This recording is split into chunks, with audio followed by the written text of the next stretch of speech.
Hello' everyone, আজি মই আহিছোঁ ঢকুৱাখানা টেকেলিফুটা গাঁৱত আৰু ওচৰতে এয়া ব্ৰহ্মপুত্ৰ নদী হয়।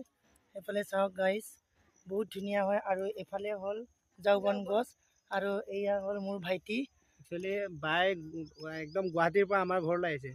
তাকে মই অকণমান ভাইটি নদীৰ ঘৰত পাৰত আহিলোঁ অকণমান আজি। ভাইটি আমাক ব্ৰহ্মপুত্ৰ ফুৰাইছে ভিউটো আজি। অকণমান দেখুৱাব আহিছোঁ। এই কেনে লাগিছে আজি জনাব। দেখা নাই। আৰু মনে এইফালে মনে লগত বিনীতা। আছো। আমাৰ মই আমি দাদা হয়। লগ পাই লগ পাই কেনেকুৱা লাগিছে? এনেকৈ একদম ধুনীয়া পৰিৱেশত আমি এনজয় কৰিছোঁ আজি।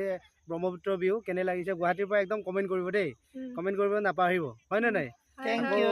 যদি ভাল লাগে যদি ভাল লাগে আমাৰ ঘৰলৈ আহিব। আমি গোটেই আমাৰ ব্ৰহ্মপুত্ৰ ভিউবিলাক আমি দেখুৱাম। যেনেকৈ ভণ্টি আহিছে, আমাৰ বা আহিছে আৰু লগত বহুত আহিছে আমাৰ এনেকৈ বহুত বা এইফালে কেইজনমান আহিছে। আহিছে। আমাৰ ঘৰৰ এতিয়া ওচৰে মই হয় দাদাই। ভাইটিৰ ওচৰত একদম প্ৰথমতে গ'লো। ঘৰৰ ভাইটি ওচৰৰ তাতে আমাৰ। আমি লোকেল মুৰ্গী খালোঁ, গাহৰি খালোঁ, গাহৰি চাইমদ খালোঁ, খালোঁ চাইমদ খালোঁ। আৰু এতিয়া খোৱাৰ ঢেৰ পিছত খালোঁ এতিয়া ন। ব্ৰহ্মপুত্ৰত ফুৰাবলৈ আহিছে আমাক ভাইটিয়ে।